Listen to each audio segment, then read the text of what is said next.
గత కొన్ని రోజులుగా బ్రహ్మకుమారులపై వస్తున్న ఆరోపణలు తీవ్ర సంచలనాన్ని రేకెత్తిస్తున్నాయి. అయితే ఈ ఆరోపణలు ఆషామాషిగా తీసుకునే అవకాశమే లేదు.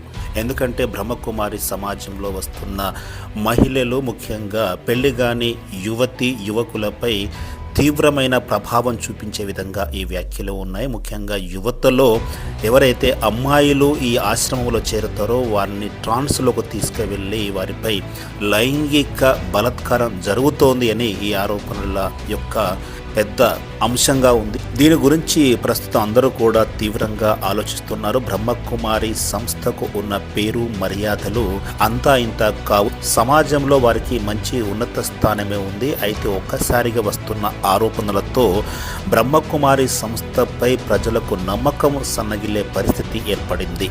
దీనికి కారణం ఏమిటంటే బ్రహ్మకుమారి సమాజం నుంచి బయటకు వచ్చిన ఒక మహిళ బాధితురాలు చేస్తున్న ఆరోపణలే కారణమని మనం తెలుసుకోవచ్చు. అయితే ఈ ఆరోపణలు చాలా తీవ్రమైన ఆరోపణలుగా ఉన్నాయి. ఒకటి, యువతీ యువకుల్ని కుటుంబం నుంచి దూరం చేయడం, వారి యొక్క బంగారు భవిష్యత్తును నాశనం చేయడం, వారిని ఒక ట్రాన్స్ అంటే ఒక భ్రమలోకి తీసుకువెళ్ళి వారి యొక్క దైనందిన జీవితాన్ని దుర్భరం చేయడం, మహిళలు లేదా అమ్మాయిలు అయితే వారిని ప్రలోభపెట్టి లైంగిక వాంఛలను తీర్చుకోవడం, ఇలాంటి ఆరోపణలు ఆ మాజీ సభ్యురాలు చేస్తున్నారు. దీనిని విన్న వాళ్ళు అవాక్కవుతున్నారు. అదేవిధంగా మీడియా కూడా దానిని ప్రజల దృష్టికి తీసుకువచ్చే ప్రయత్నం చేస్తోంది. సో ఈ ఆరోపణల వెనుక ఎంతవరకు సత్యం ఉంది, ఎంత అసత్యం ఉంది అనే విషయాన్ని మనం పక్కన పెడితే, ఆరోపణలకు సమాధానం చెప్పాల్సిన బాధ్యత సదరు సంస్థలకు ఎంతైనా ఉంది. అయితే ఈ సంస్థలు బాహాటంగా దానిని ఖండించినప్పటికీ వస్తున్న విమర్శలకు, వీళ్ళు చేసిన ఆ పత్రికా ప్రకటన ఖండనకు ఏమాత్రమూ సరిపోయేటట్టుగా లేదు. అన్ని యూట్యూబ్ ఛానల్స్లో బ్రహ్మకుమారుల మీద ప్రచారము, ఆరోపణలు జరుగుతూ ఉంటే మాత్రము దాదాపు హైదరాబాద్ నగరంలో 100కు పైగా కేంద్రాలు ఉన్న బ్రహ్మకుమారి సంస్థ సభ్యులు కావచ్చు, బ్రహ్మకుమారి సంస్థ నడిపే ఇన్ఛార్జీలు కావచ్చు, వాళ్ళు మాత్రం స్పందించడం లేదు. మరి స్పందించకపోతే ఎన్నో అనుమానాలకు కూడా దారితీసే అవకాశం ఉంది. కాబట్టి తక్షణమే దీనిపై స్పందించాల్సిన అవసరం ఉంది. ఎందుకంటే ఇది సమాజానికి ముడివడిన అంశము. మరి సమాజంలో వీళ్ళు ధ్యానము, శాంతి ఇలాంటి ప్రవచనాలు చెప్పే బాధ్యతను కలిగి ఉన్నారు. అదేవిధంగా ప్రభుత్వంతో కలిసి కూడా పలు కార్యక్రమాలు నిర్వహించారు. అప్పట్లో మరి చంద్రబాబు నాయుడు కూడా ఈ బ్రహ్మకుమారి సంస్థకు స్థలాన్ని కూడా కేటాయించారు. అందులో మరి శాంతి సరోవరం అనేది కూడా నిర్మాణం జరిగింది. ఇలాంటి నేపథ్యంలో వారికి వస్తున్న ఆరోపణలపై నిజానిజాలను తెలియచెప్పాల్సిన బాధ్యత బ్రహ్మకుమారి సంస్థపై ఉంది. కాబట్టి దీనిపై మనం అందరం కూడా లోతుగా పరిశీలించి చర్చించాల్సిన అవసరం ఉంది. అయితే సదరు ఆరోపణలు చేస్తున్న మహిళ బ్రహ్మకుమారి సమాజంలో 3 సంవత్సరాల పాటు ఉన్నానని చెప్తున్నారు. అయితే ఆమె మాటల్లోనే మరో విషయం కూడా స్పష్టమైంది. ఆమె బ్రహ్మకుమారి సంస్థ కాకుండా బ్రహ్మకుమారి లాంటి మరో సంస్థ అంటే ఆధ్యాత్మిక విశ్వవిద్యాలయము, ఇది కంపిలిలో ఉంటుంది. ఉత్తరప్రదేశ్ కంపిలి అనే స్థానంలో ఈ ఆధ్యాత్మిక విశ్వవిద్యాలయం యొక్క ప్రధాన కేంద్రం ఉంది. దానికి అధ్యక్షుడు మరియు వ్యవస్థాపకులు వీరేంద్ర దేవ్ దీక్షిత్ నడిపించే ఆశ్రమంలో ఆమె ఉన్నారు. అయితే వారిని కూడా పురుషులైతే బ్రహ్మకుమారులుగాను, మరి స్త్రీలు అయితే బ్రహ్మకుమారులుగాను పిలుస్తారు. ఆ సంస్థలో వీరు అక్కడ సాధకురాలిగా, ఫుల్ టైమ్ యాక్టివిస్ట్గా జాయిన్ అయ్యారు. అయితే అక్కడ జరుగుతున్న అరాచకాలను, ఆ వీరేంద్ర దేవ్ దీక్షిత్ చేస్తున్న లైంగిక దోపిడిని గ్రహించి తాను నిరసన వ్యక్తం చేసి అక్కడి నుంచి బయటపడ్డానంటూ ఆమె చెప్తున్నారు.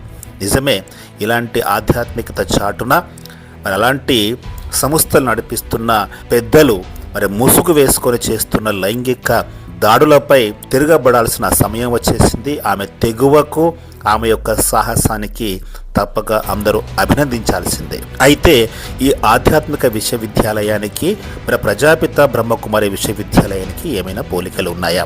ప్రజాపిత బ్రహ్మకుమారి ఈశ్వరీయ విశ్వవిద్యాలయం రాజస్థాన్లోని మౌంట్ అబూ కేంద్రంగా మరి దేశ విదేశాల్లో సేవలు అందిస్తోంది. ఈమె ఆధ్యాత్మిక విశ్వవిద్యాలయము కంపిలి కేంద్రంగా ఉన్న ఆధ్యాత్మిక విశ్వవిద్యాలయము అనుబంధంగా ఆమె పనిచేశారు. కాబట్టి ఇక్కడ గ్రహించాల్సింది ఏమిటంటే ఈ రెండు సంస్థలు వేరు వేరు, కానీ రెండు సంస్థల్లో సారూప్యమైన బోధన జరుగుతుంది. కాబట్టి ఆ బాధితురాలు ఈ రెండు సంస్థలను కలగలిపి విమర్శ చేస్తున్నారు. చూసేవాళ్లకు, వీక్షకులకు బ్రహ్మకుమారులు అంటే మౌంట్ అబు కేంద్రంగా పనిచేసే సంస్థ, కానీ ఈమె కంపిలి కేంద్రంగా పనిచేసే ఆధ్యాత్మిక విశ్వవిద్యాలయానికి అనుబంధంగా ఆమె పనిచేశారు, అదే సంస్థలో ఉన్నారు. అయితే ఇప్పుడు బయటకు వచ్చారు. కాబట్టి ఈ రెండు సంస్థల మధ్య సారూప్యత ఉంది. మౌంట్ అబు రాజస్థాన్ కేంద్రంగా ఉన్న బ్రహ్మకుమారిస్ను వ్యతిరేకిస్తూ వీరేంద్రదేవ్ దీక్షిత్ అప్పట్లో 1969 ఆ సమయంలో ఆయన సంస్థను ఏర్పాటు చేసుకున్న నడిపిస్తున్నారు. అయితే అనైతిక కార్యకలాపాలు చేస్తున్నట్లుగా వెలుగులోకి వచ్చిన తర్వాత అతనిపై ఢిల్లీ మహిళా కమిషన్ దర్యాప్తు నిర్వహించింది. సిబిఐ చేత దర్యాప్తు కొనసాగుతోంది. అతను ఇప్పుడు ప్రస్తుతం పరారీలో ఉన్నారు. కాబట్టి ఆయన బాధితులు ఎంతోమంది కూడా మానసిక ఒత్తిడిలో ఉన్నట్టుగా మనకు తెలుస్తోంది. అయితే ఆ సంస్థను వ్యతిరేకిస్తూ ఆ కార్యకలాపాలను ఎండగడుతూ ఆ మహిళ చేస్తున్న ఆరోపణలు ప్రశంసనీయమే. అయితే ఇలాంటి విద్యనే బోధిస్తున్న బ్రహ్మకుమారి సంస్థ అంటే మౌంట్ అబు కేంద్రంగా ఉన్న బ్రహ్మకుమారి సంస్థలో కూడా ఆధ్యాత్మిక జ్ఞానాన్ని ఇస్తారు. అక్కడ కూడా పెద్ద సంఖ్యలో యువతీ యువకులు వస్తారు. ఆమె చేస్తున్న ఆరోపణలు బ్రహ్మకుమారిస్ కూడా వర్తిస్తాయా లేదా? మరి ఆ మహిళ చేస్తున్నట్లుగా ఇది హిందూ ధర్మానికి వ్యతిరేకమైన సంస్థ, వీళ్ళు యువతీ యువకుల్ని ఆకర్షించి వాళ్ళు పెళ్లిళ్ళు చేసుకోకుండా హిందువుల జనాభాను తగ్గించే ప్రయత్నం చేస్తున్నారని కూడా ఆరోపణ చేశారు. వీటన్నిటిపై స్పష్టత ఇవ్వాల్సిన బాధ్యత ఉంది. ఆమె ఆధ్యాత్మిక విశ్వవిద్యాలయం వేరే సంస్థలో పనిచేసినప్పటికీ ఆమె బ్రహ్మకుమారిస్ను మరియు ఆధ్యాత్మిక సంస్థను రెండింటిని కలిపి విమర్శిస్తున్నారు. కాబట్టి బ్రహ్మకుమారి సంస్థ వాళ్ళు కూడా దీనిపై స్పష్టమైన వైఖరి వెల్లడించాల్సిన అవసరం ఉంది.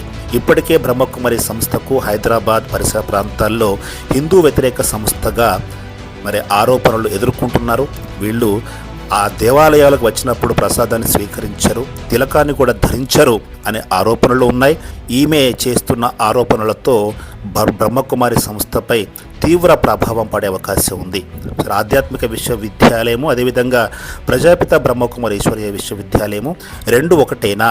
అక్కడ జరుగుతున్నట్టుగానే ఇక్కడ కూడా లైంగిక దోపిడీ జరుగుతోందా? ఇలాంటి విషయాలపై స్పష్టమైన వైఖరి స్పష్టం చేయాల్సిన అవసరం ఉంది.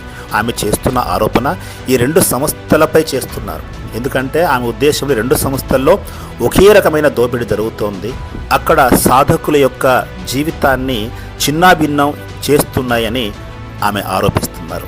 ఈ నేపథ్యంలో బ్రహ్మకుమారి సంస్థ స్పష్టంగా బహిరంగ చర్చకు రావాలి. తమ యొక్క ఉద్దేశాన్ని ప్రజలకు తెలియజేయాలి. హిందూ ధర్మంపై మరి గౌరవం ఉందా, హిందూ ధర్మానికి చెందిన సంస్థనా కాదా అనే విషయాన్ని స్పష్టం చేయాలి. మరి ఈ మధ్యకాలంలో వస్తున్న ఈ ఆరోపణల వల్ల ఎన్నో అపోహలు ప్రజల్లో వచ్చేస్తున్నాయి. లక్షలాది మంది ఈ బ్రహ్మకుమారి సంస్థకు ధ్యానం నేర్చుకోవడానికి వెళ్తుంటారు. కాబట్టి ఇలాంటి క్లిష్ట సమయంలో అక్కడికి వెళ్ళే జిజ్ఞాసులకు కూడా చాలా అభద్రతా భావం ఏర్పడే అవకాశం ఉంది. కాబట్టి భవిష్యత్తులో వారి యొక్క కార్యకలాపాలకు ఎలాంటి ఆటంకం కలగకుండా కొనసాగాలంటే ఈ ఆరోపణలకు వాళ్ళు సరి అయిన సమాధానం చెప్పాల్సి ఉంది. ఏ ఆధ్యాత్మిక సంస్థ అయినా కూడా మానవ విలువలకు మర్యాదలకు భంగం కలిగిస్తూ ఉంటే న్యాయము చట్టం కూడా చూస్తూ ఊరుకోదు. కాబట్టి దీనిపై పూర్తి వివరణ ఇచ్చి తమ యొక్క నిజాయితీని నిరూపించుకోవాల్సిన బాధ్యత ఉంది. ఇలా ఆ బాధితురాలు చేసే ఆరోపణలకు ఇటు ఆధ్యాత్మిక విశ్వవిద్యాలయము, మరోపక్క ఈ బ్రహ్మకుమారి ఈశ్వరీయ విశ్వవిద్యాలయం కూడా సమాధానం చెప్పాల్సిన అవసరం ఉంది. అలా చెప్పకపోతే వీరు ఆమె చేసే ఆరోపణలను ఒప్పుకున్నట్లుగానే భావించాల్సి ఉంటుంది. ఒకవేళ స్పందించకపోతే వారు సామాజికంగా చాలా తీవ్రమైన వ్యతిరేకతను ఎదుర్కోవలసి ఉంటుంది.